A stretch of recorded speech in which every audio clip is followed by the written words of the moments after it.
So typically, in your normal liquor stores, you're going to see your Wild Turkey 101 just sitting on the shelf, right? So years ago, they used to have an age statement on the Wild Turkey 101. How many years ago? Like 10 years ago? Yeah, probably 8-10 years ago. So they had an age statement on their regular 101. The age statement then went away, which basically all that means is that they started using some younger distillate to keep up with demand. So which now lines up with when bourbon and whiskey really started entering the limelight and got really popular. Right. You saw it. They lost, a lot of companies lost age statements, right, just to keep up with demand. Now they've got so much whiskey that they've laid down over the last 10 years, 15 years, that now, like we've talked about before, you're going to start seeing the age statements start coming back, right? So now this is, for all intents and purposes, this is going to be a shelf product. So right now this is a little hard to find because everybody wants it. Because they're just debuting it, but like the boys over at the Bourbon Junkies would say, don't pay secondary for it. It's going to be on the shelf in like 4 months. Yeah, you're gonna see it on the shelf. And now the regular 101's not going away. I don't believe so. This is just for like a $10 upcharge. You're getting an age statement. So the age statement's 8 years. That just means that's the youngest whiskey in the bottle. So you could have 8-year, 9-year, 10-year barrels. But whatever the youngest aged barrel that goes into the blend, that's what the number is on the bottle. Okay. Now they had, what was it, a year or two ago, they came out with the Jimmy Russell's, the 70th edition. I was lucky enough to grab a couple bottles of that, and exactly too. Yeah, and that was really good. It's very good. Very different from a turkey profile. Like on the normal 101s and stuff, I used to get a lot of cinnamon and spice and whatnot. The Jimmy Russell's was a lot more red fruit. So I was interested when I was able to get this bottle, just to see, was it going to be was it going to lean more towards like the Jimmy's, the 70th, or was it going to lean more towards like just a higher age stated 101? And what was the verdict? So we tried it. Let's try it again real quick, just for fun. But when I tried it the last time, I think I just said, I'm like, oh, this just tastes like, regular 101, but it's oakier. Right? Yeah, a little bit. Definitely more oaky.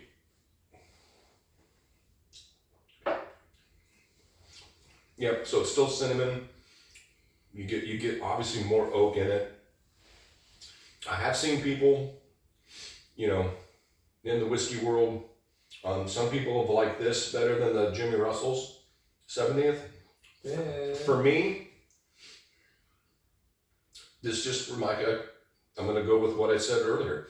This just reminds me of an oakier Wild Turkey 101. No, it's not very oaky. It's like this much. No, yeah, it's because of the age. It's slight.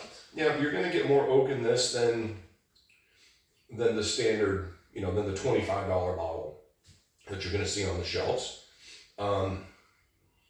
Yeah, I just think right now, excuse me, I think right now, like these fly off the shelves just because they're brand new. Yeah, it's interesting. It's the new thing. Yeah. I mean, the fact that it's got an age statement. It's a return to form. Yeah, it's one of those, like, people, if they see it, just like I did. I saw it and like, I got to buy it. I wasn't even looking for it, but I had to buy it. Now, to be fair, I don't know that. Let's say, who is Wild Turkey? I would reach for this a whole bunch. So Wild Turkey's just a giant distillery in Kentucky. Are they independent? Or are they owned by Corbin? No, I don't know who they're owned by. It's a good, I've never even thought of that. I've never even thought to see if they're. They might be owned by Sazerac. I don't know. I honestly don't know. But Wild Turkey's been around forever. They make a lot of good stuff. Everything from the Wild Turkey line. You've got the Russell's line.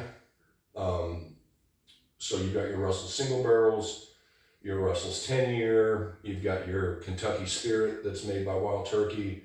You've got a lot of the Master's Keep stuff that is very expensive. But they make a lot of stuff. You got your Russell's 13, your Russell's 15. They also have that collaboration with Mr. McConaughey. Oh yeah. Long Branch. Long Branch, yeah. Which is interesting. Yeah. Well, and to be fair, the as far as celebrity whiskeys are concerned, that's one of the more interesting ones. Yeah, but like a lot of the guys that like Jimmy Russell and whatever has been there. I think the poor guy's pushing 90 now, but poor guy, good for him. They've been making whiskey. I mean, for generations. So Indeed. Wild Turkey's obviously they have a lot of legacy. It's a legacy distillery. Just like an Old Forester, or even a Jim Beam or Buffalo Trace. But people sleep on them a little bit for whatever reason. They have the Russell's 10-year is just available everywhere, and it's 10-year age-stated whiskey. Where like Eagle Rare, like you can't keep it in stock, but the Russell's 10 just sits on the shelves. Well, that's the dichotomy right there. Everyone loses their minds for Buffalo Trace products, but Wild Turkey, it's like, it'll always be there. Yeah, and that's the thing. And Wild Turkey is really good. So, we're talking about this today. For me, like I said, it tastes pretty much just like the normal 101. You're going to get your cinnamons. You're going to get your spiciness. There is more oak in it, obviously. Would you drink this over the 101? I probably would, just because it's a bit more interesting. There's a little bit more going on with the age statement. So you're going to get older whiskeys in there. So you're going to get a little more depth of flavor. You're going to get the influence from the barrel, which is going to give you a little bit more of that oakiness. Now, to be fair, when I first kind of got into drinking whiskey, the Wild Turkey 101 was a staple. Mm-hmm. I remember. And just sort of over the last 10 years or so, it's not my, I've kind of grown away from it a little bit. Oh, definitely. So, now we've got a couple Russell store picks, and obviously because those are more interesting. Yeah, because they're single barrels, and they're just a lot more interesting than just their normal blends. I believe you prefer the flavor profile overall of Old Forester 100 as opposed to Wild Turkey 101. Yeah, for me personally, just for my palate, I would rather drink that. So, I probably wouldn't buy another one of these. I don't know that I'm gonna drink. We'll probably have this years down the road, just because it's just doesn't really fit right now in my flavor profile. But it is nice. It's very good, and like I said, don't freak out if you can't find it yet, because at some point here, probably within probably this year, you're gonna start to see it on the shelves. People are gonna, you're not gonna have the FOMO, the fear of missing out. So people are gonna see it on the shelves, and they'll be like, "Oh, I've had it. I've still got some at home. I'll leave it for the next person," kind of thing. Yeah. So you're gonna see that with a lot of different whiskeys, I think, just because there's more stuff available now, and people are kind of shifting away a little bit from whiskey. Not us. But there are people that are going more to the RTDs, the ready to drink stuff, definitely, all the THC infused beverages and stuff. Kids are definitely going towards that. So this is a good one if you haven't had it.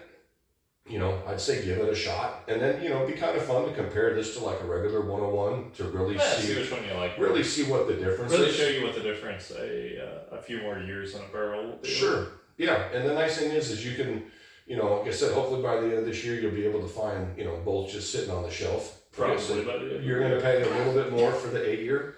10 years? Not 10 years. Probably $10-ish, a little bit more. I think it was $50, maybe 45-ish. Which is a great deal when you consider that the usual rule of thumb with age statements is that it's $10 for every year. $10 per year. So for an 8-year, to get it let's call it $50 in Texas, not bad at all. And like I said, to give it a shot, and if you can, grab the 101, just the regular one, and then when you're at home on the weekend, do a taste test. Do a little taste test and see if you can figure out what the difference is. And then for your palate personally, is it worth paying the $10 up to get something with an age statement, or do you prefer something without an age statement and you save a little bit of money?